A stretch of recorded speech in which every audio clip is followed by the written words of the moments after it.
इस वक्त आप लोग जहां पर भी बैठे हो अपने आसपास नजरें घुमाओ और देखो कोई लोहे की चीज दिख रही है आपको। अगर दिख रही है तो उसे उठाओ और आसमान में उड़ा दो। क्या सोचने लग गए कि कैसी पागलों जैसी बातें कर रहा है ये आदमी। ठीक सोच रहे हो आप, क्योंकि ये बात मैंने नहीं, आज से 117 साल पहले दो भाइयों ने बोली थी और लोगों ने उन्हें पागल ही बोला था। वो कहते थे हम कुर्सी उड़ा देंगे, टेबल उड़ा देंगे, लोहे को उड़ा देंगे, हम एक ऐसी मशीन बनाएंगे कि इंसान को भी आसमान में उड़ा देंगे। लोगों ने कहा इनकी बुद्धि खराब हो गई है, कैसी पागलों जैसी बातें करते हैं ये आदमी। लोग उन्हें पागल बोलते रहे और वो दिन रात पागलों की तरह एक्सपेरिमेंट करते रहे। कई साल लग गए, लेकिन अपने इसी पागलपन की वजह से इन्होंने इतिहास बना दिया। जिस लोहे को उठा ना सके 1000 आदमी, उसे आसमान में उड़ा दिया। कितने सपने देखते हो आप, कितना ऊपर उड़ना चाहते हो, कितना बड़ा बनना चाहते हो। यार मैं इतना बड़ा बनना चाहता हूं, इतना बड़ा बनना चाहता हूं। अबे रुक, इतना बड़ा बनने के लिए तुझे पागल बनना पड़ेगा। बता तू बन सकता है? इतना बड़ा बनने के लिए तुझे अपने दिमाग में एक सॉफ्टवेयर इंस्टॉल करना पड़ेगा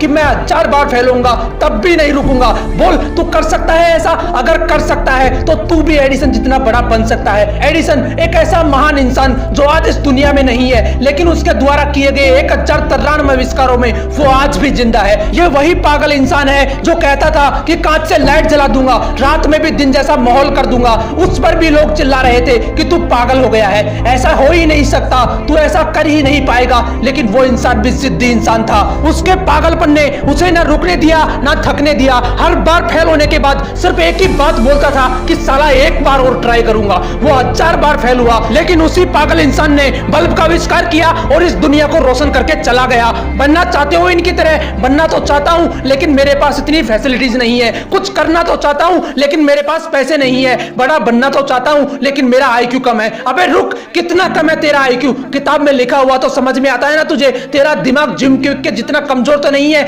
जिसके लिए किताबें पढ़ पाना भी बहुत मुश्किल हो गया था, क्योंकि सिर में चोट लगने की वजह से इसके दिमाग ने ठीक से काम करना बंद कर दिया था। इस बंदे ने अपनी जिंदगी के 3 साल सिर्फ ये समझने में गुजार दिए कि सेंटेंसेस को पढ़ा कैसे जाता है। ये सेंटेंस पढ़ना सीखा ही था कि एक बार फिर सीढ़ियों से गिरने की वजह से इनके सिर में चोट लगी और इनकी हालत पहले से भी ज्यादा खराब हो गई। लेकिन अंदर तो जिद थी ना खुद को साबित करने की। इन्होंने अपने दिमाग को समझने के लिए इतनी किताबें पढ़ डाली कि आज वो बंदा माइंड एक्सपर्ट एंड दुनिया के सबसे बड़े लाइफ कोचेज में से एक है। जिस बंदे के दिमाग ने ही काम करना बंद कर दिया था, आज वो बंदा लोगों को यह सिखाता है कि दिमाग को काम में कैसे लेना चाहिए। यहां तक कि कई लीडिंग कंपनीज के मालिक इलोन मस्क को भी इस बंदे ने ट्रेन किया है। अगर मैं आपको बोलूं कि मैं एक ऐसा यंत्र बनाऊंगा जिसकी सहायता से किसी भी इंसान को गायब करके कुछ ही सेकंडों में अमेरिका पहुंचा दूंगा, तो बताओ कैसा लगेगा आपको? आप मुझे पागल बोलोगे या नहीं? क्या बीतेगी मुझ पर जब चारों तरफ से लोग मुझे पागल बोल रहे होंगे कि तू नहीं कर सकता, तेरे बस की नहीं है। कुछ ऐसा ही ग्राहम बेल के साथ हुआ था।